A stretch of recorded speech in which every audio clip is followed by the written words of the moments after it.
Hello warriors, so in the last video we showed you the advantages, disadvantages about kubotans, but today we are going to talk about a little bit different things. Today we are going to talk about how to carry the kubotan, and if you do carry it, how do you actually draw so it's quick and effective.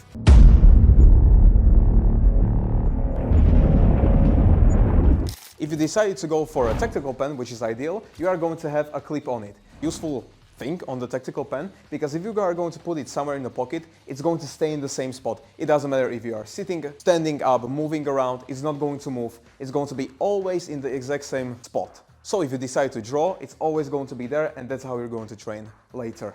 You can basically then decide in which pocket do you want to wear it. You can choose to wear it on the side or take it to the lower side. Maybe if you have been listening to us longer than a week, you know that we always recommend the back. But if you are maybe used from shooting ranges and you have it in front, from carrying a pistol, it's going to be behind the belt. What are we recommending? Always the back pocket. Why? Because definitely you don't want someone to know that you are drawing something and what you are drawing. It doesn't seem like there's anything, but in the backhand already the kubotan is ready, and if something happens, you can strike with it and have the element of surprise. If we are talking about you have it in your side pocket, what can happen is that when a person sees that you are drawing something, they can mistake this for a knife and they will react differently. They will maybe go for their gun, maybe they go for their telescopic button, whatever, their own knife. It can look like it. Person doesn't know, he sees you drawing something, it's long, oh, it's a knife, and he will react differently. That's because we are saying have it in the back pocket. If we are talking about the front, now the problem is that again it's very visible and you are probably going to need a second hand, which if you know reality, during the both hands on one thing, you can get smacked. You could be saying that I can still do it with one hand up, but still it is visible. You cannot do it without me entirely seeing it. It's just not the best option. Always for us it's going to be the back pocket.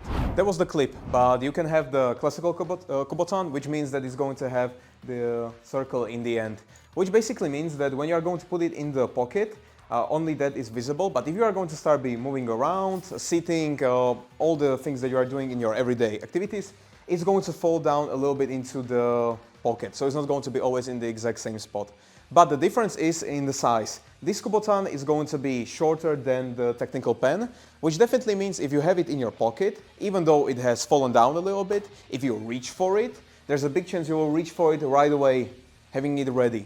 And plus, you know, people in conflicts many times do have their hand in the pocket, are talking like this, so I have no idea, is there something happening, what? And if something happens, you have the element of surprise and it is ready. So even with this, it doesn't matter that much if it's falling down, because it's very easy to just have your full hand there and take it.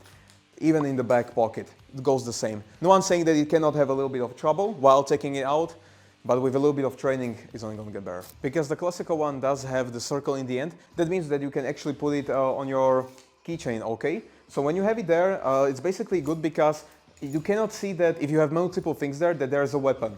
If there will be only one kubotan and nothing else, they can see that you have a weapon. Like that, it's very well hidden. So still in a conflict, it is in the back, so I cannot see what's happening. You have it ready, and all of a sudden you can hit. Because usually the kubotan is going to be the longest thing in the entire chain. That means it's, with a little bit of training, trying it a couple of times, you should be able to reach the kubotan right away. Not even saying that if you have a little bit more experience with this, you can basically do a combo of if I want to hit with the kubotan, all the way to I want to exchange with hitting with the keychain.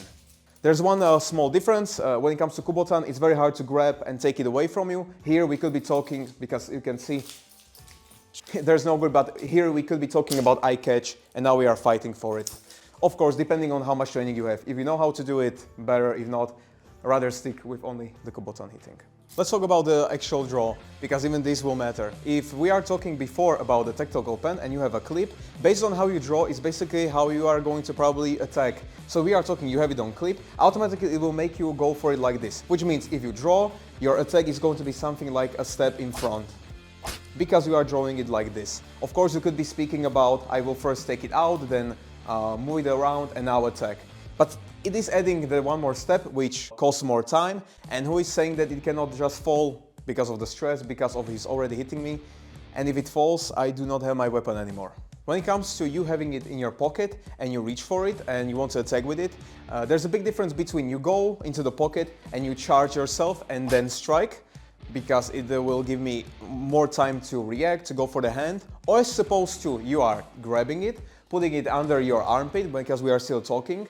And now all of a sudden, if something happens, you can right away, without any hesitation, any waiting, surprise the attacker and right away strike and continue striking. As opposed to the first one, as you saw, the drawback. You don't want to give him any time to react and you want to surprise him as quick as you can. So now we know how to draw and how to carry your Kubotan. So definitely it's up to you to now share this video to get this valuable information to as many people as you can. Because not many people have the luxury as you to watch someone as Peter make this content and watch a content from someone who has 25 years of experience and it saved above 100 lives. That's why we need you to share this content so anyone can see it and we can save even more, because that's the whole point in the end.